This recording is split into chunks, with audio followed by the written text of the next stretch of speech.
Christian, what is going on, man? Welcome to Dad Edge. Thanks for having me, Larry. Good to be here. It's good to have you. You're not a dad. Yeah, I wondered if that was a prereq for this interview when I got connected with you. But no, I mean, I've got a dog, and that's a lot of people say it's my kid, but hopefully someday. Like, I'm not opposed. I'm not opposed to it. In fact, I'm trying to get there. It's just Yeah. my life has led me in a lot of weird places, and that's one thing that to date has escaped me. But hopefully, not forever. I will say so, man. I was reading, your bio, doing my homework on you, and I was like, maybe a more appropriate question is what hasn't he done? Like versus tell me your story. Cause I'm like, wow, we literally go on an adventure when we hear your background. Like, and I'm not even kidding. Like it's so diverse and so unique. Before we get there though, I just want to give the guys just a little bit of extra flavor of who you are and what you're all about. So, Sure. what is your favorite musical instrument to play? Or growing up, which one did you like playing the most? That's a funny story. You know, in second grade, my mom found a picture of my dad playing an accordion when he was in second grade. And that led to me in second grade having to carry an accordion to school and then take a different bus to the trailer park where my accordion instructor Lenore Berg was, and take lessons for a couple of years. I can still through muscle memory play like two songs if you just handed me an accordion, but that's not my favorite instrument. But that's kind of where music started for me. Most recently I was in a band for a long time and played guitar and sang. And I'm not an amazing guitar player. I'm more of just a rhythm guy that can, fight my way through stuff. But that's the most fun. I play a lot of instruments, saxophone, um, Nice. a bunch of different stuff. But there's nothing cooler than the guitar as far as I'm concerned. Yeah, I agree. I totally agree. Yeah, And yeah. now every time I see your name, I'm just gonna think of the accordion now. Like, Well, funny story. I played saxophone in through middle school and high school, like 8 years or whatever. And when we were starting playing in the band, there were times it's like, man, you can put a saxophone on this song, and I did that a couple times, and then I'm totally not ripping on this guy because I think he's amazing. But I went and saw Train play, and yeah, Pat Monahan, the lead singer, yeah. halfway through the set came out with a saxophone and played the solo, and I was like, I'm never doing that again because he was like so cool. And then it kind of got like band guy for like one song, and I was like, oh man, it doesn't look what I thought it did. Pretty fun. That's cool, man. We saw Train in concert as well. I don't remember if he broke out the saxophone or not, though. I mean, this was a while ago. It's like 7, 8 years ago. But Yeah, that's they really were great. cool, man. Yeah, yeah, pretty funny. I mean, Pretty funny. I respect people that can play an instrument because it is hard. And the thing is, if somebody's really good, they make it look really easy. And truth be told, so I got fired by two guitar instructors within the past like 4 years, and that's a true story. So like, I took some guitar lessons, and it was right before COVID hit, and then, things kinda, like, let up, and the instructor told me, he was like after I was like, "Hey, can I come back?" And he was just like, "Yeah," he goes, I'm pretty full right now." He goes, you might wanna ask yourself if guitar is really for you. I'm just being real with you, man." I'm Oh like, man, "Wow." And that's then so, too like, rough. I hired this other instructor, great guy. I actually recommend him to everybody. He's just awesome. But, like, literally the same thing. I took lessons from him for a year, and I got to the point where I could play "Every Rose Has Its Thorn." That was the There you only go. thing I could play. And, he was just like, "I think you should really ask yourself if this is for you." And I'm like, "Oh my god." That's the second Two time. in a row. Dang. 2 in a row. Yeah, it's Well, crazy, but when we were in Minnesota, in Minneapolis, when I was in the band, and we were really close with like all the Prince guys. So like Michael Bland, who was the drummer in the New Power Generation, was kind of our producer and drummer. We were, Tommy Barbarella. We were around all these guys, and it's a big reason I kind of didn't pursue it further. I mean, we did really well, but you say like some people just have it, right? Those yeah. guys could hear a note and tell you what note it was, what key you were in, rough beats per minute. They could play anything by ear, and it just I was around that all the time, and I got to the realization I was like, I don't have that, and I'm never going to have that. I can fight my way through, you know, playing good, Yeah. but I want to be great at things. And Good for you. I think it's an honest assessment to go, hey, I've pushed this as far as I can, and these guys are literally aliens, and I don't have that, and that's okay, and it's all good. But some people are just incredible. Long story Yeah. short, and it's fun to watch. I agree, man, and good on you for actually, that making that decision. Before we get to just your arsenal of experiences, I always like to ask this because I think this really brings out some of the best experiences in men, and it also brings out some things that were tough. But I'd love to know what was the relationship with your own dad like, and the good and maybe even some of the challenging things. Wow, yeah, good question.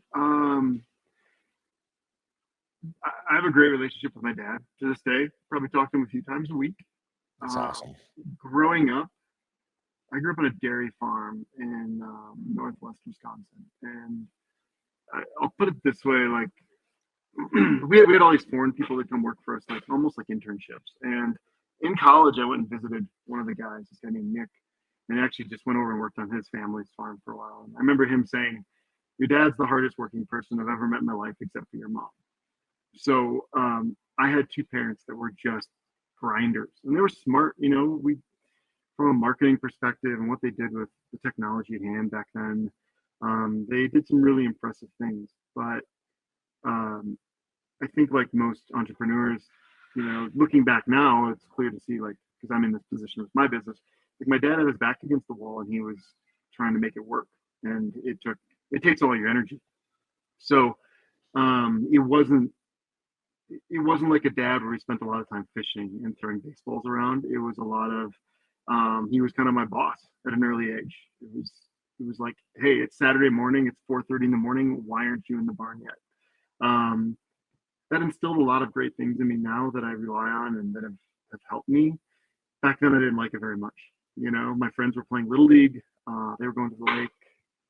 I had a hernia operation at 8 years old from throwing hay bales even more than I did. No way. Um, Wow. but I think I think as you get older, you realize like everybody's just a human doing their best. Because when you're a kid, your dad's supposed to be like the oracle, right? It's got all the answers and everything else. You get older, you're like, wow, I really see the situation that they were in. My parents, Mm. building a business and paying the bills and growing it. And um, it's funny how quickly it changed. Like I never got to play little league. I always wanted to. My youngest brother Jacob is 10 years younger than me. By the time it was his turn to play little league, like he had a pitching machine and a batting cage in our backyard. So their hard work paid off. I was on the early end, and my youngest brother was on the late end. So long story short, or short story long, I have a great relationship with my dad. It's probably a little different because it was kind of different growing up, but like I love my parents and I love being around them. And like I just went with my dad to South Africa on a safari a few months No ago, way. and um, last fall he came out with my brother and I took him elk hunting. And I pack all the food and I get the tents and I do everything, and it's a lot of work, but I really cherish those moments. And I like doing these things. My dad's 70 something, he's tough as nails, and he can still do a lot of things that people his age can't. But I know that won't be the situation forever. So I really try to, even though I don't live in close proximity to them, I'm in Utah, they're in Wisconsin. I do my best to really engage and be around and build as many experiences as I can with them. I think it's really important. Okay, so I know I told you we were going to go into your story, but dude, this is way too good. Like we gotta go, we gotta Yeah. go deeper here, All right. Dig because in. Yeah. you have me so curious here. So you grew up in an environment where your dad was a tough dude, right? Hmm. He really displayed that work ethic. Even called you forward. Hey, it's Saturday. It's 4:30 a.m. Why aren't you in the barn yet? I'm Yeah. just Yeah. imagining like, oh my gosh, like this is different, right? And you mentioned your friends who are on little league and going to the lake and that kind of thing, and yet you didn't like it at the time. Probably made you pretty uncomfortable. Didn't like it, just like any other kid. You appreciate it, but you're in this definitely this season of your life, and maybe not even season, but just how you operate, right? Where you bring these experiences into your dad's life as well. So it's not just dad taking his son on like, hey, let's do life together. It's the son coming back because this relationship is so important to him to bring his dad back into the mix. And I'll tell you, like a lot of us, we don't really do that. And I'm Mm. curious, what your dad must have instilled a ton of good in you. And I mean like good as in like his connection with you, like his relationship with you, even though he was a tough guy. So I'm so curious because every guy listening to this podcast, including me, wants a son in his 30s and 40s, you know, being like, "Hey, dad, like, let's go elk hunting. I got us. Like, let's go." Or, "Hey, Yeah. let's go camping together or whatever. I got us. Everything's already packed. Like, let's go." Like, normally a dude's doing that with his buddies, not his dad. You know, especially at 70 Yeah. something years old. Yeah. So there had to be like these connection points, right? The things that your dad did really, really well, because you wouldn't have a relationship with him like this otherwise. I realize this also has to do with you, but it was Hmm. more about like the connection that you guys have too. Yeah. I've never really maybe unpacked that much, but as you're saying that, what I'm thinking about is my dad's actually a really fun guy too. Like there's a town festival in our small town. Like growing up, he'd be up there with some beers dancing, and he was really working hard, but he he wants to have fun and he likes to have fun. And Yeah. it really got to this point where my life has been really kind of crazy in all the experiences that I've had and the things I've been able to do. And a lot of times where my head goes is, oh man, dad would love this. I got to get him to do this too.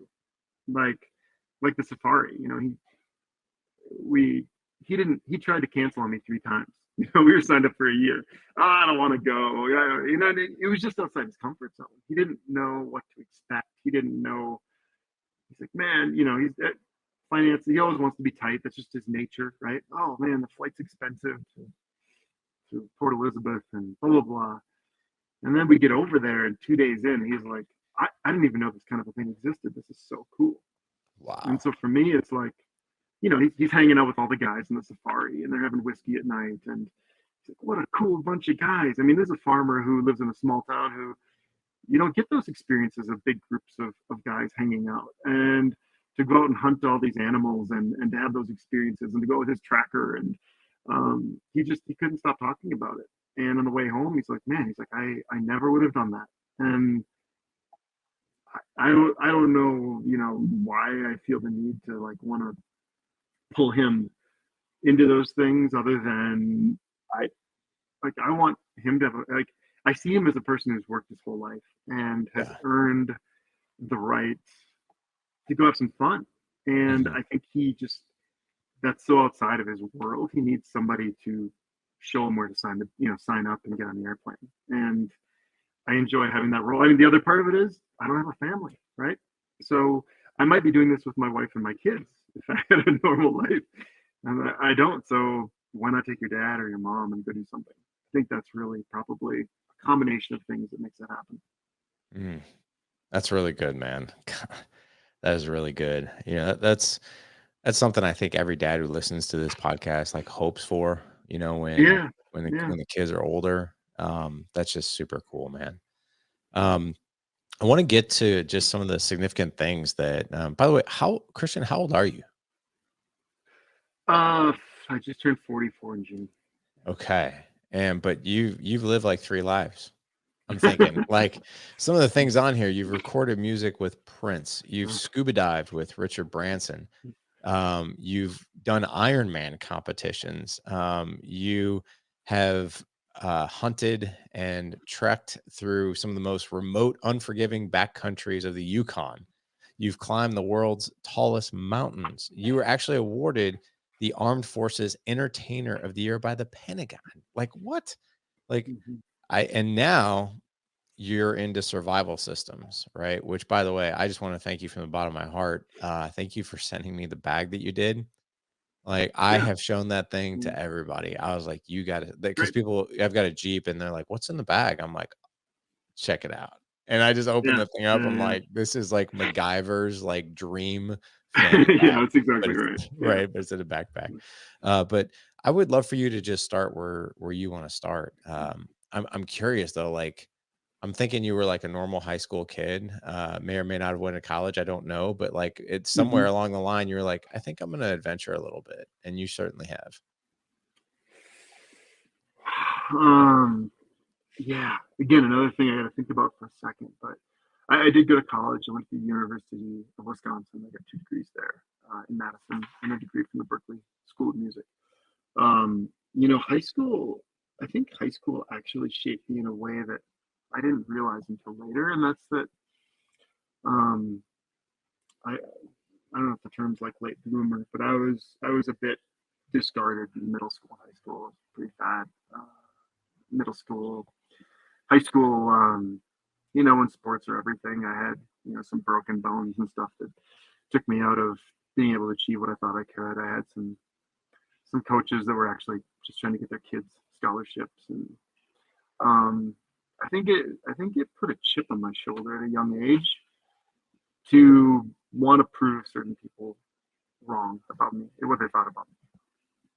And I think that can be toxic or it can be good. I think over the years, it created a habit in me that turned into me just pursuing things other people probably wouldn't consider because it becomes this like yes man thing, this possibility thing of like, well, what's possible? What can we do? Like, let's think big and let's go after it and let's do special things and try to live a special life. So I think if I really unpack it, it comes from kind of an unfortunate, time in my life that I feel like I didn't get the opportunities I wanted. To a place where I realized I could control my own destiny and have that motivation to do that. And um, so that's what's kind of led me down this path. Because yeah, when you read, the weird thing is, man, I don't feel like I've achieved anything yet. I got inducted into my high school Hall of Fame a couple of years ago, and I literally was like, for what? Like I feel like I'm just getting started. But when you look back, you look at all the experiences. There has been a lot, and they're kind of all over the place. Going from music to adventure to military to um, the friends that I have. I'm close friends with just some of the most interesting, impressive, famous people in the world, and I don't know how I got connected with them. I don't know why they stay in touch with me, but they're my friends, and I don't know what it is, man. My life has been really kind of interesting, and at one glance, it looks very diverse, and the other glance, it's like talking about Uncharted and what I'm doing now. Everything I've ever done is like dovetailed into this business. So part of me thinks it's just God giving me the experiences I needed to be able to do this the way I'm doing it now. And I do take a lot of like belief in that. That going to Iraq 39 times and being in charge of keeping the guys from the Spin Doctors safe, or these BMX guys that took over, or my band, or my brother, or whoever. That's one side. Playing in a band and writing music and marketing and getting in front of people and speaking and building up that kind of tolerance is another thing. And you start stacking all these things together, and it dovetails into what we're doing now. And it comes from a very authentic place of look, we've always thought this way. We've always lived this way. Like we're trying to take what I've learned through all these experiences and empower people to live a big, bold life too. So I don't know if that's a weird 2 minutes there, but I don't have answers for why my life has been the way it has. It just I think it comes from like early on being kind of pushed in a kind of like almost like a backhanded inspiration way to where we are now. I love that, man. That is such a unique, probably one of the most unique backgrounds I've ever heard. Starting with you have a degree in math and in music. Normally, what No, you no, Matt, find. no. Business management, communications, and music. Sorry, Oh, yeah, I'm so sorry. I thought you said not math. math. No, Okay, no, I was like, very bad at wow. I was like, math. numbers No, and notes. Like that's unreal. no, Um, no. so just a couple questions before we get into, us as fathers being prepared.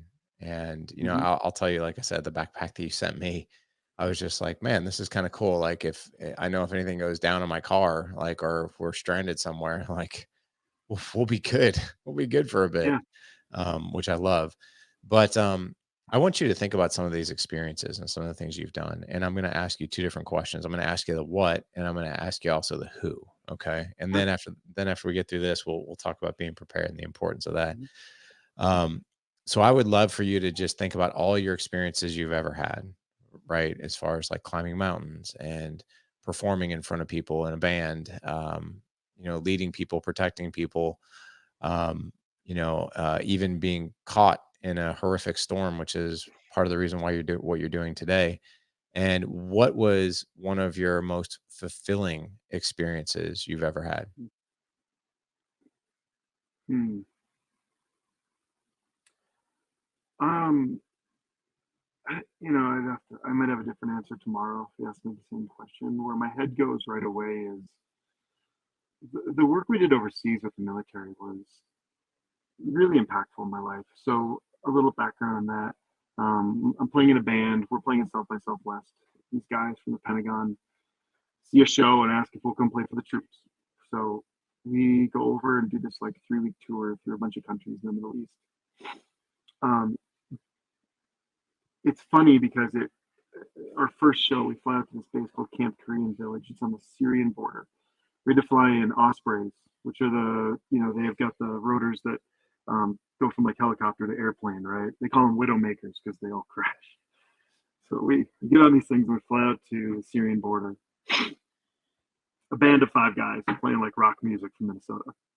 We sit down at the dining facility at the base, and I'm looking around and I'm like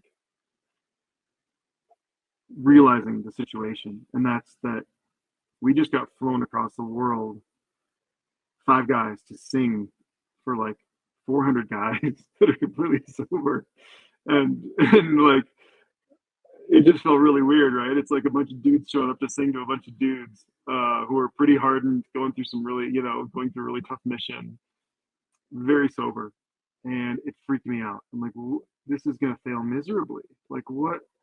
Why did they send us here? Like, this is like a suicide mission. These guys are gonna laugh at us, right? And I'm scrambling trying to figure out what to do. And across the room, I see like one of those sliding kind of like Pepsi coolers.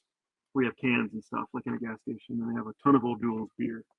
And I asked one of the guys if we get like 50 beers brought to the stage, and I think they probably thought I was like some kind of alcoholic and just needed to drink fake beers to perform. But as a band, we got together and we decided we were going to start the show with a beer fight, and we were going to bring up the commanding general at the base and have him stage dive into his troops. Like, how do we turn this from like us singing and dancing for you, not dancing, but you know what I mean, to a party that a bunch of guys would like find really fun.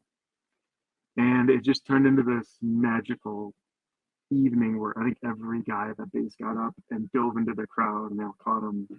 And if you could play guitar, you got up there and played whatever song. We did our best to follow along. And um, it was really special. And what I didn't know at the time was the guy that was in charge of all the programs for Iraq was there. He usually goes out with Toby Keith and Kid Rock and those guys. But for whatever reason, he said he decided to come with us on that one. And I didn't even know who he was. And he came up afterwards and he said, "That's the best show I've ever seen." He's like, "How often can you guys come back? Like, let's just keep doing this." And it turned into about 8 years, 39 trips to Iraq. Our band did 150 shows. And what was special about our journey is as I talked to him about this opportunity and what we wanted to do, we found out that, and don't quote me on these numbers, it's probably people that have different data, but as I understand it, roughly 350 different bases in Iraq during Operation Iraqi Freedom. And about 300 of them were not getting entertainment because they were forward operating bases and joint security stations, which were small footprint without a runway. These guys were renting speaker systems from this place in Kuwait. So you have these big, huge speakers and mixing boards, which took an airplane to fly them around because there was a lot of stuff. So they couldn't go to these bases without landing strips. So we went back to our friends, that I'd mentioned earlier. They were Minneapolis. We built, we designed a PA system. My brother really led on this, but designed a PA system to fit into a Black Hawk helicopter, which allowed us to hit these 300 bases. So we became the test subjects. And so we would, like a typical tour, we'd be at Camp Victory. We'd get up at 3 a.m. We'd get on some Blackhawks and we'd fly to 3 different bases throughout the day, play 90-minute shows. We could set up and tear down in a half hour. You hang out with these guys and you take off. And what was cool about that is what people don't realize is, Camp Victory at Iraq had swimming pools and a Baskin Robbins and Wi-Fi, Pizza Hut, gyms, and there were creature comforts. It kind of feels like a D3 college when you go to those places. They're big, right? There's a lot of people. And then you have guys that are 10 miles as the crow flies, surrounded by HESCO barriers, living in tents, getting food delivered every 3 days, that have nothing. I mean, I have pictures of us doing curls with this weight bar where they had cut holes in rocks and put them on because it was all they had out there. And those are the guys that needed it, right? It was also more dangerous. But that's what I think you started asking, like, what was the most fulfilling stuff we've done? Showing up at those bases, meeting with people who had this mission where they really couldn't talk about it to anybody. They couldn't show people what they were doing and have a sense of pride. So much of those tours, it was not about the show. It was really about us hanging out after the show, going to see guys' workshops where they're working, the things they were building, go shoot the guns with them, go climb through the MRAPs and the Hummers and like check out things that they had built to make their mission. And the conversations during that period of my life with those people, it was really powerful. We had this one tour where we had a guy who was the public affairs officer. He was like the cameraman that came with us on this tour. And I kind of noticed that people were always giving him a hard time and teasing him. But we were nice to him. We spent a day with him. That night, I remember we were watching a movie in one of the rooms. And he's like, I gotta go to bed, guys. I got an early morning. It's like, cool, man. Great to meet you. See you later. He comes back. I forgot my lens. You need that for tomorrow. Grabs his camera lens, leaves. We leave in the morning, and when we land, there are some people there waiting for us. And that guy had committed suicide that night. And it was like shocking. We didn't know him very well. We'd hung out with him for the day. We'd been respectful and nice. But it was one of those moments where it's like, man, how many times have we hung out with somebody that was teetering on a decision like that, and we were just totally unaware? And so it made me really think about those conversations and every person. And I don't want to say I treated every person I met as suicidal in any way, but I definitely took every conversation different and more deeply, because how many people did we maybe push in the other direction, and they had a fun night and it changed their perspective? Like, I have no idea. You'll never know. But man, I did not want to have that happen again. So for me, it was like, that was such an interesting time in life. I'm in my late 20s, early 30s. I had my 30th birthday party in Saddam's bedroom. But I mean, just such a crazy time. But really, it was it wasn't like the big share on a battleship, 5,000 people. It was like in a tent where your head's hitting the top. There's 30 dudes in there jumping up and down. It's dusty because they're just letting loose. You get to hang out with those guys and have these conversations, let them play the guitar. And that felt like you were doing God's work, So Wow. To me, those were special times. Man, I think you just answered both my questions with one question, which was, my second question was going to be the who, right? Which is the who have you spent time with that has been fulfilling and inspirational to you, and you just nailed both of them. So yeah. Wow. So first of all, I just want to reflect back. I mean, that story, I'm picturing everything that you're talking about, like the having to fly a Black Hawk helicopter into this area because there's no landing strip, and you guys are making actual systems to fit in helicopters so you can go be of service to these men who need it most, right? And that's just fascinating. I can definitely understand why that's so fulfilling. You're seeing things, talking to people, and experiencing things that people otherwise wouldn't, and it's not in the most safest environment, right, in the world. Far from no, I it, mean, we actually. had car bombs knock us over. I mean, we'd be landing and they're like, get your helmets on. We've got sniper activity on the base. We took a wrong turn one time in some MRAPs, which are like big Hummers, and went into Solder City by accident and got, people started shooting at us. Had a surface air missile blow by our plane one day. We had to do a combat with this corkscrew. I mean, it was, it's funny because you'd have these tours where absolutely nothing would happen, and it was like borderline boring. And then you'd have these tours where um, you were like, I just want to go home. Yeah. This is crazy. You know, like we don't have guns. Like we're just kind of like sitting there at the whim, and things are blowing up all around you. So it was an amazing time for sure. That is unreal. My God. And Um, I just say this too. I never want to have like some sort of like stolen valor thing here. I'm sure there's military people listening. Like I've always described it as like I wasn't a cowboy. I was kind of a rodeo clown. You know, like we were in the arena. yeah. We were doing some stuff that kind of dangerous. But I never want to sit here and like try to speak like I was one of those guys. Sacrificing years on missions and whatnot. Yeah. Like it's very important for me to differentiate those things and be clear on my place in that. 100%. And that just speaks to your integrity, which I think is awesome. Let's move on to talk to us about this storm that you were in, and then obviously now this is turned into a company that is all about getting people prepared. Yeah. So the storm actually didn't affect me beyond I missed a ski day. The storm's kind of been like a way to present this to people that makes sense. But at the time, I was living in Southern California for a job. So I'd done all this Iraq stuff. I did the farm, climbing mountains, doing all this. And then I took a job in Southern California. And it was really an interesting time because, it, you're like in an earthquake zone now. My mom's always like, you're an earthquake kid. You gotta be prepared. Um, and at the same time, I was around a bunch of people that were more dependent on technology than any group of people I've ever been around.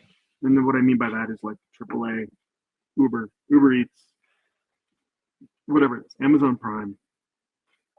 Everything you ever needed was just a click away, right? And that works until it doesn't. And so it was a very weird thing that was in my head. It was just this living in a place where, wow, humans are really just trusting that always going to be there and work. At the same time, me personally thinking about like, what do I have in case there's an earthquake? I've never been in an earthquake.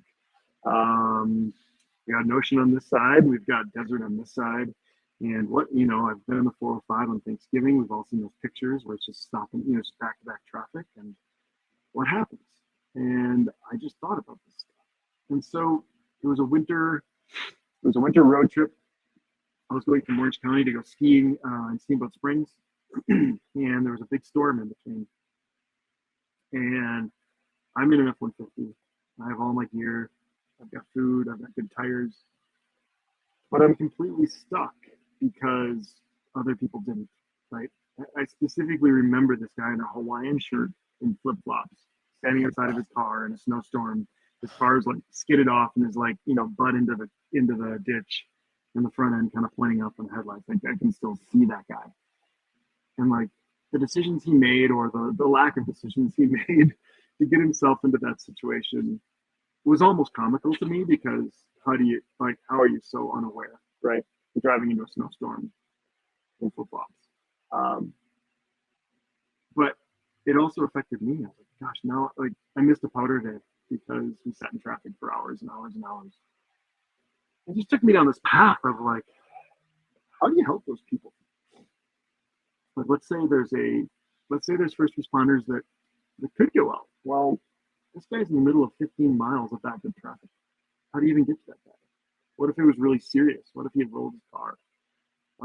How do you start making people, we always say the hero of their own story. How do you start making people assets instead of liabilities? And for me, that was the big thought in my head was, okay, let's just say something huge happens. If everybody's depending on tech or first responders, they're going to be able to get to like less than 1% of the people. But if I'm prepared and I can take care of not only my family, but the people across the hall or across the road, and take care of them too, and you do it at scale, now you have a nation, a community of people who are going to be much more resilient. I mean, the only way we've ever gotten through anything as humans is working together, whether that was fighting off an invading army or taking down a woolly mammoth or whatever. Nobody's ever been very successful on their own, despite what Hollywood likes to believe. It really comes down to teams and communities and working together. And so how do you make those teams as competent and prepared as you can? And I'm not a doomsday guy. I'm not a prepper guy. A lot of people think of like that John Goodman character in 10 Cloverfield Lane, where that movie where he's got this bunker and he's just waiting for something to happen. That was not me at all. That's not me at all. But I've done enough things in my life to know that a roll of duct tape can change a day. It doesn't take much, right? So how do you get people to start having the right stuff that at least, I was talking to my buddy John Bartlett. John was the trainer for the SEAL teams for 20 years for survival and cold weather warfare. And we were talking about this incident where my dog actually ran into my buddy skiing in the backcountry, cut his leg open, and I had to build like a tourniquet out of a zip tie and duct tape and gauze and whatnot. And I did the best I could. I got him down to the vet, and he's laying behind me right now. He's still here. I was joking with John, showing him the pictures of the bloody snowmobile and everything, how my tourniquet was definitely not perfect. And he's like, it often doesn't have to be perfect. It just has to be good enough. And I think about that quote a lot, that kind of offhanded comment, that for so many people, you don't have to be a doctor. You don't have to have every single thing. It just has to be good enough to get to the next step. And I think that's really where my head goes, is how can we efficiently prepare people to self-rescue and to take care of themselves, whether it's something simple or a dead car battery, or it's you got to put a tourniquet on somebody. And that's where we really think as a company where we want to focus and build.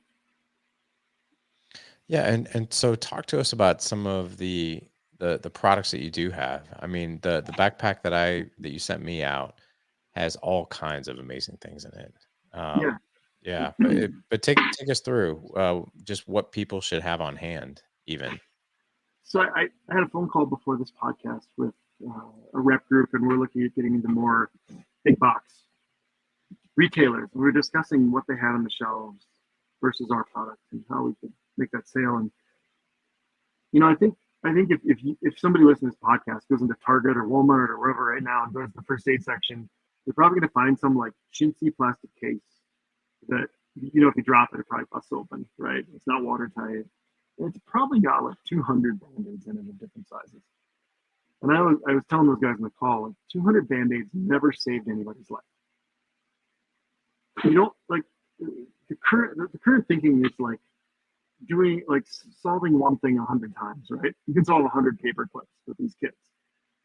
What we think about more is how do you do 100 different things once or twice? Because you don't know what the emergency is going to be. You don't know if it's a broken bone or if it's a cut or if it's a blister or if it's whatever, right? So what we think about a lot is how do you give the widest range of coverage in the most efficient package? And then there's really kind of three pillars to our products. One is it's high quality stuff. Two, it's organization. And then three, it's expert instruction. So if you open up that bag you have, we call it the 72, it's a survival kit. If you open it up, there's about 10 or 12 pouches in there. The first aid pouch is bright red. So let's say you need first aid. You open that thing up, your eye goes right to first aid. That eliminates looking at all the other pouches, which saves you time, right? It starts taking you down the right path. Start making right decisions. Maybe your adrenaline goes down a little bit. Now you're operating more efficiently. You flip the thing over on the back. Well, the first aid instructions are in a big red square too. So there's no going through a booklet trying to find something. It's just a big red screen printed thing that says, here's what to do. Step 1, step 2, step 3 for all these different scenarios. So the idea with our products really is whether you are a special forces medic or you're a person that's never been outside in your life, you should be able to take this kit in a uncharted situation, something you haven't been in before, and use it to navigate and to improve your situation, whatever it is.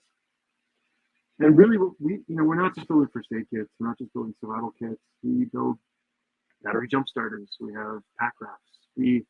What we've looked at is like, what are the things that are happening to humans that don't have a good answer, and let's find that answer. Let's figure out how to solve for that. We just launched a product we call the Zeus Air.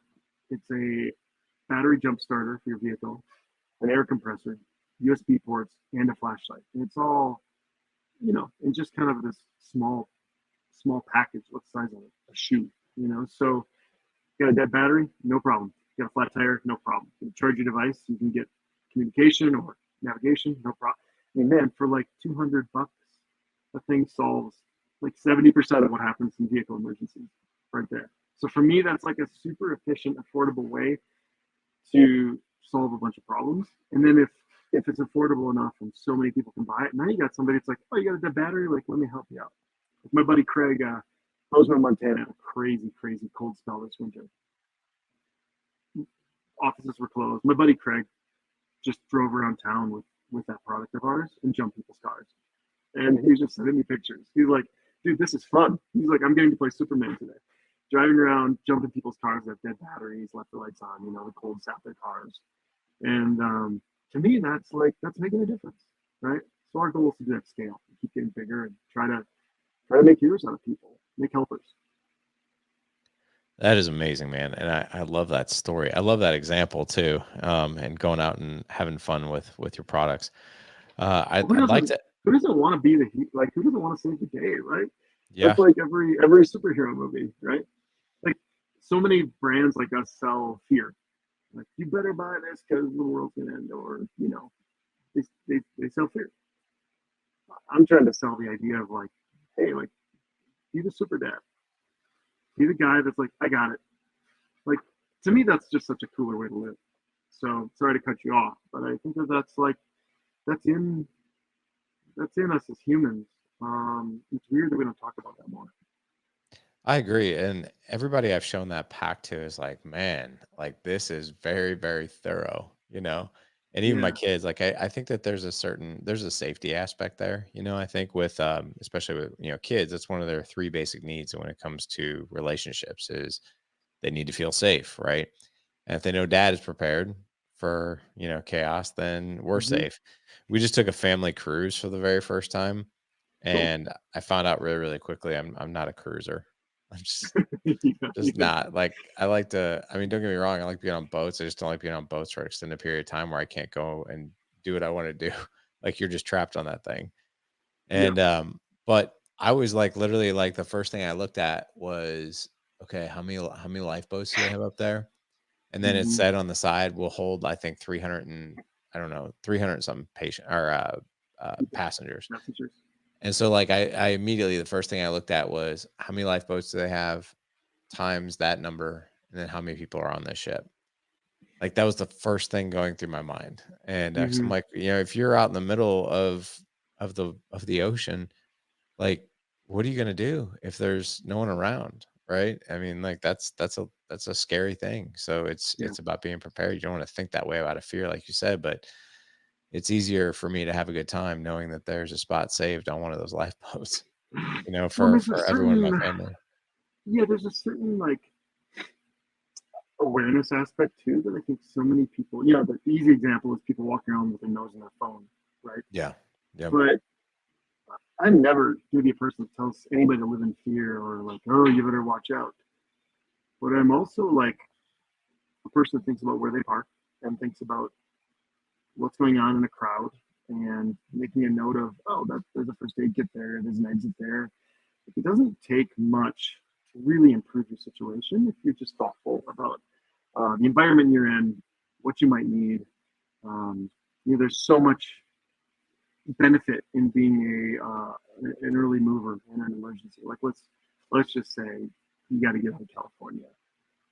If you get on the freeway 20 minutes earlier than going home and getting other stuff, that might be the difference of actually getting on a highway and getting out of there or being stuck in gridlock. Yeah. Yeah. And it's the same thing with a stadium. It's the same thing with anything like that. Like you were saying with a cruise ship, it's like the fact that you know where those lifeboats are and you saw that. Maybe you get there first. You get on one of the first ones where somebody else may be scrambling around looking, and that little piece of information might be enough to make a big difference. Yeah. And it didn't take a whole lot. So again, I'm not really a person trying to like sell a magic pill or anything. It's more about a mindset and then trying to support that mindset with it. I agree. I agree. Um, so talk to us about where can men follow you, and maybe ask you questions if they need to. I know you're on social media, Mhm. but then also what direction do we want to point them in to go take a look at what you're doing? You know, I kind of, because of the business and the social aspect of business these days, you know, our Instagram, Uncharted Supply Co. or mine is Christian Schauf, just my name. We really work hard to answer any questions that come in. So we have, you know, we have a full-time customer service guy that's right here at a desk, that answers questions all day. And if he doesn't know the answer, he comes to me or one of our experts, and we solve for that. We've got a, you know, full-time social guy that does the same thing there. Really, in my perspective, this business needs to be, even though we sell product, it needs to be a service business, and we need to be there to answer questions for people. It's peace of mind, right? So the thing about emergencies is you never know what it is until you're in it. So it's very wide, it's very diverse. It's not a thing where it's like, oh, you're going for a 40-mile bike ride. Here's exactly what you need. It's like, we don't know what the emergency is. So people's questions can be completely different based on environment or medical, you know, special medical needs they might have, or the size of their family or whatever. And so it's it's almost a way of life a little bit. Starting to think this way and starting to grow this way and trying to build. There's not a box you can check and suddenly you're prepared. It's a state of mind, and I would just encourage people to think about where they're at and take those first steps, and Yeah. to just, like, we have this email list called the 4 pillars, and the 4 pillars are resources, resourcefulness, mental and physical fitness, and community. And what we try to do is every couple of weeks put out a blog on each one of those things. And the idea here is they should be tips and tricks and skills on how to become more prepared. And look, you go there and you're like, oh, I know all 3 of those. Great. Well, in 2 weeks, we'll have 4 more, and you can, maybe there's one in there that makes you think differently. It's just an accumulation of a lot of skills over time. And like myself included, like there's tons I can learn. I need to learn to continue to evolve as this person. Um, I would just encourage men out there to think about it. Take the first steps. You don't have to become a prepper. You don't have to become a total wilderness guy. But think about if think about if you're out with your kids and it's 120 degrees and your car stops. You have water. You have shelter. You have a way to cool them down. You have a way to communicate. Like, start there. You know, that's a very easy thing to happen. And just build from there. It's actually kind of fun being the guy that's got the answers, but it's like lifting weights. Like, you kind of got to show up every day, and it's incremental, and you got to put in a little bit of time. Very true, man. And that, like I said, this is so important for fathers. Like, we need to be prepared, without a doubt, especially if there's like a garbage truck who pulls up to your building. Was that what that was, by the way? A garbage truck? Yeah, I heard like a massive truck like outside your Oh, building. I'm sorry. Yeah, we as I said before we started, we have no air conditioning in here, so all the windows are open. I think they're delivering some food next door here. It's so funny. It's so funny. Well, guys, not to worry. We're gonna have all the links in the show notes for you. Um, Christian, just as we wrap up here, I'm just so curious. What is one piece of advice that you'd like to give our guys who are listening, just about fatherhood, marriage in general? Feels a little silly coming from a guy that's, you know, not married with no kids. I would But disagree. I mean, look at the relationship I think you might have a different spin on this. I mean, look at the relationship you have with your own dad. the one thing I say to everybody all the time is life is not a dress rehearsal. Um, I think a lot about how precious time is and how precious like opportunities are. And so I think for a lot of people, you get into routines, you get into habits, and it's very easy to have a year go by and you didn't you didn't do the special things that you should. I have the worst FOMO of anybody I know because I don't want to miss a moment of anything. I want to be there. People always think I'm crazy. I don't sleep much. I'm doing this and doing that. And you got one life, and when today's gone, uh, it doesn't come back. Like, we had this podcast planned for 2 months, and now it's here, and now it's gone. Right? Like, that's like everything in life. Um, my advice would be don't wait for the perfect time. Just go do those things. Make those memories, even if it's imperfect. Because like with the dog example, like sometimes enough is better than being exactly perfect, right? And I think that would be what I would say. So good, man. So good. And we haven't had a share like quite like that. So see, I thought there There you might go. be a different spin on that. That was really, really good. Awesome. Well, guys, hey, not to worry. We're gonna have all the links in the show notes if you want to go check out Christian's products. Like I said, he was kind enough to send me a backpack with all kinds of amazing things in it. Head on over to thedadedge.com/489 for this show. Again, thedadedge.com/489. So, Christian, thank you so much for coming on, man. This was awesome. Just really, Thank you, really Ray. enjoyed you, man. You bet. I appreciate it. Thanks for the opportunity. You bet. Talk soon, brother. See ya.